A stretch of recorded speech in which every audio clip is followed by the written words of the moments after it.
Hey, what's going on, guys? It's Jack, back again to bring you the Discipline Deep Dive Part 2 Beta Edition, our first look into Beta as it just went live today.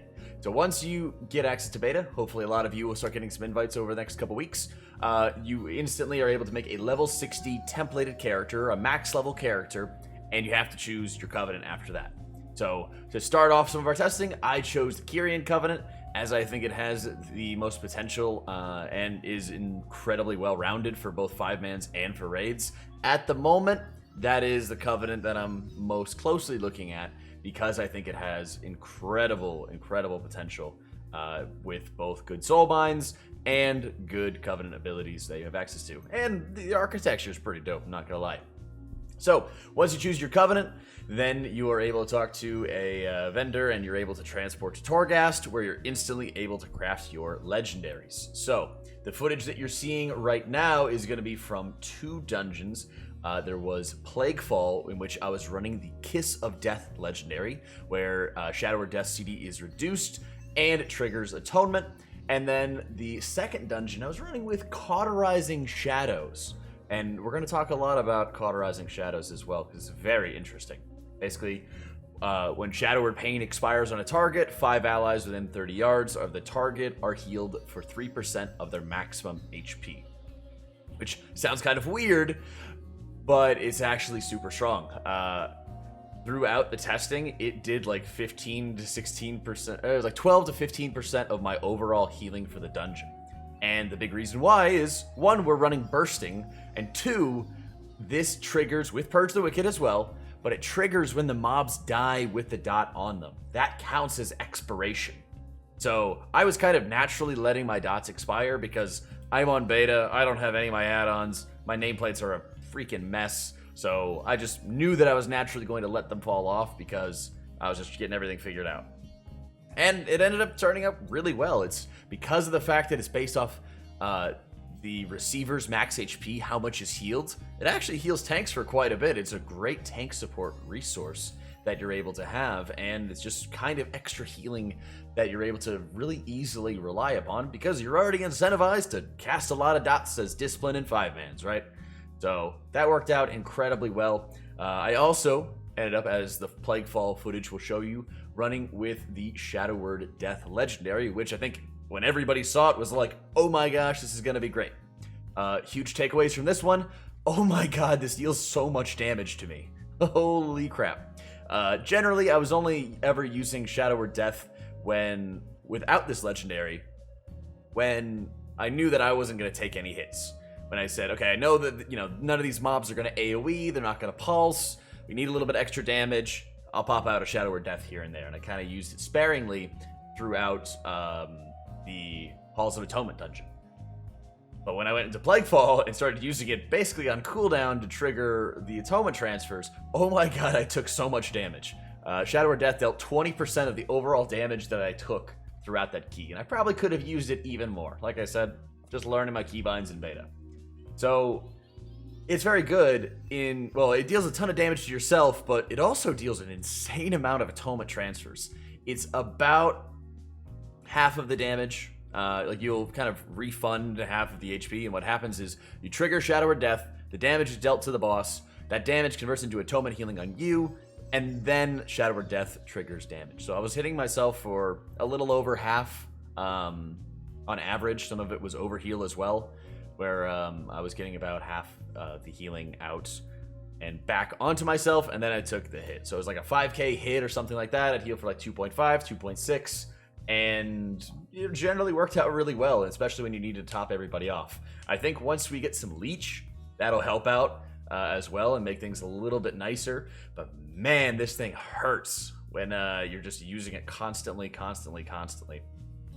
I'd say it's easy to rely upon. It does a ton of healing, and if you are confident that you're going to be able to keep yourself alive, it'll be great. I will say I have some concerns about using it in a progression environment, but we haven't gotten a chance to do raid testing yet, so that for the now remains kind of one of those we'll see moments.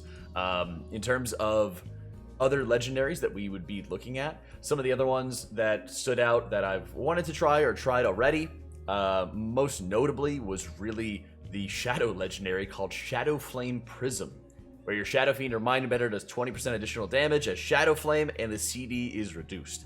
I ran them with that for Necrotic Wake. It did a really big amount of damage, but I don't think it was as strong as I had hoped. I'll give it some more iteration and let you guys know. But it seemed to be just okay, or maybe there was something wrong with it. I've got logs of all 3 dungeons in the description if you want to check it out for yourself. Next up, I think on the list would probably be looking at how the Penitent one would work. I don't really think it's going to be super amazing, mainly because of the fact that using Powered Radiance, I do use Powered Radiance a lot in these dungeons, but I think that when I'm playing most optimally in keys, I don't think I'll be using it as frequently as I had been. And while Penance is really strong in beta at the moment, it's actually quite strong. It does a ton of damage. I think it was usually like 14-15% of my overall damage in some of these keys. Again, you can check for yourself. It was a surprising amount of damage compared to where it is on live servers right now, but I'm not sure having 3 extra bolt fires is going to be as strong. A lot of my looks right now for M+ specifically is going to be on Shadow or Death, is going to be on Cauterizing Shadows as it stands at the moment. I definitely wish that we were going to be able to receive a little bit more flexibility with some of those legendaries, as being able to have the reverse Leap of Faith from that legendary has like so many great practical uses for it. In terms of using specific covenants for like skips, like with Venthyr, I understand the way people are like looking at it for some of these dungeons, but from my experience in keys so far, it seems like there's just a million ways to run around mobs. There's a lot of choice in even like the linear dungeons where, yeah, you got a couple mobs around the boss that you have to kill, kind of like Kragmaw's room where you gotta like clear that room. But outside of that, there's a ton of options as to like where you want to go and how you want to do it. So a lot of dungeons seem to be following similar to Underrot, maybe a little bit more room. Not quite as much room as Freehold offers you, but overall have been pretty good in terms of how you can route and how you can kind of pick and choose what mobs that you want to kill. I'd say so far, Discipline actually feels pretty good in dungeons. The addition of Mind Blast, for example, is great. It's actually just quite phenomenal to be able to have another hard-hitting ability, and it helps make Schism a lot better as well, and you can kind of lean more onto your Atonement transfers.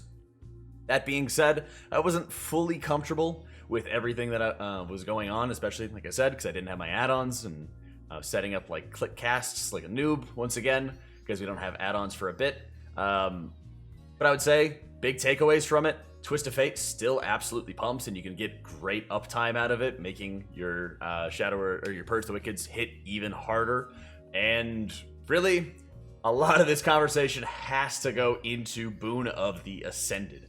This ability saved me so many times in dungeons. It's kind of a pain to find the right level of like atonement applications. You're not taking away globals, but this thing deals supreme amounts of damage, ridiculous amounts of healing, like actually way too much healing.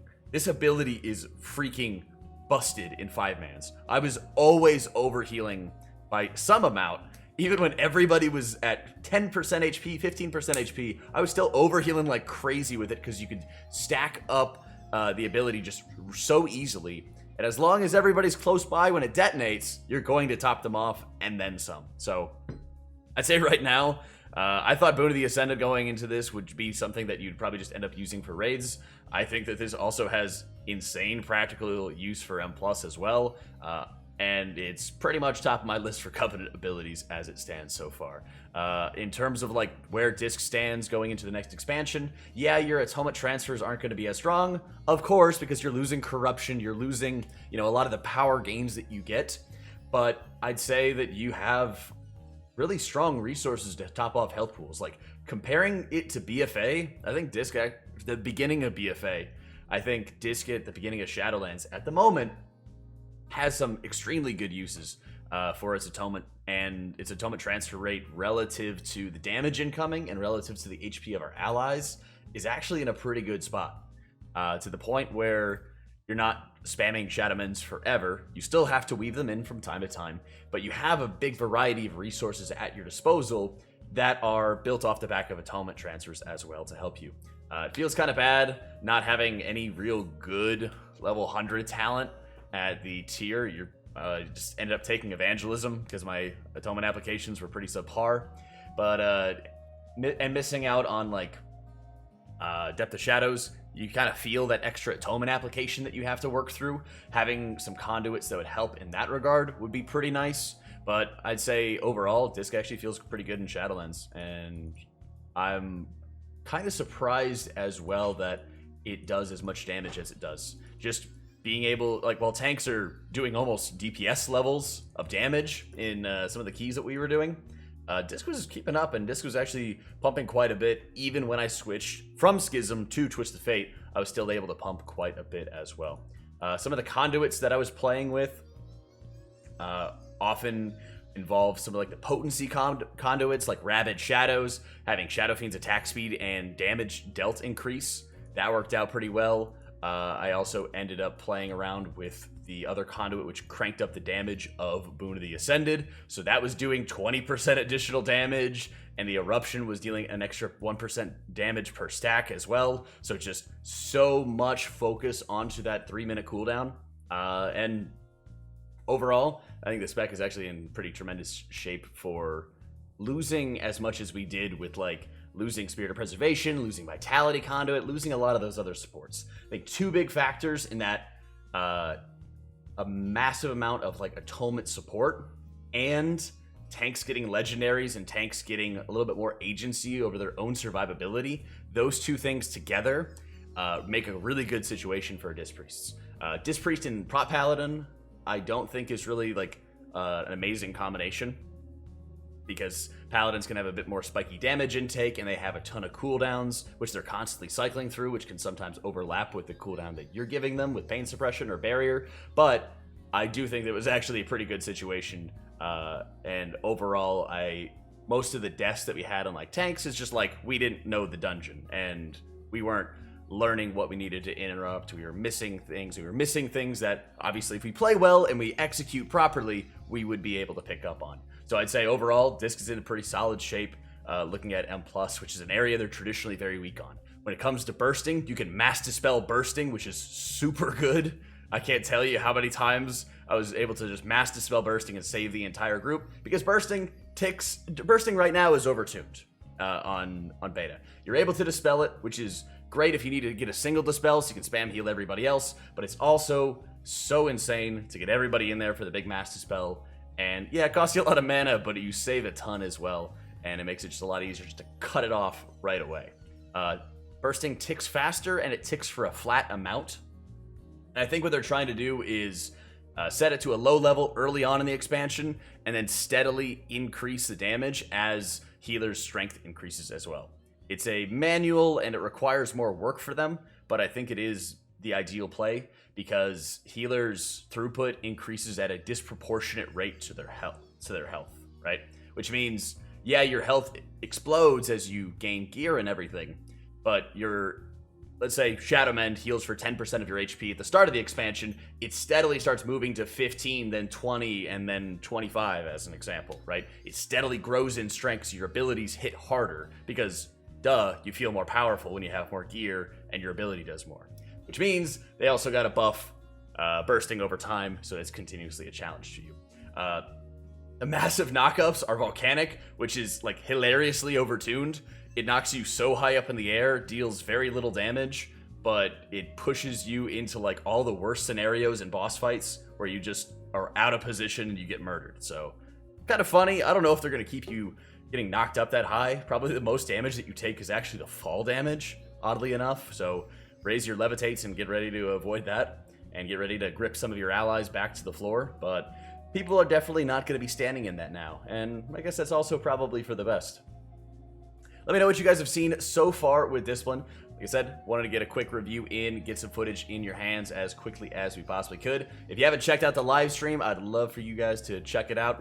Our plan for what healers we're going to play is we're going to be covering healers that have Legendaries and Conduits available at the moment. At the time of this video, Paladin has Legendaries but not Conduits, and Monk also has Conduits and no Legendaries. So next up is probably going to be Holy Priest, and we'll see about Shaman as well after that. I don't think Druid at the time of this video, of course, has their legendaries out at the moment either. But like I said, once we start getting a full picture for each of these healers, we're going to start diving into them more frequently, get an idea as to what's going to be good, and get some more content out as well to say, hey, if you're interested in this kind of healing, you might like this healer going into Shadowlands. That's going to be the plan, so be sure to subscribe to the YouTube for more great content, and I'll see you all next time.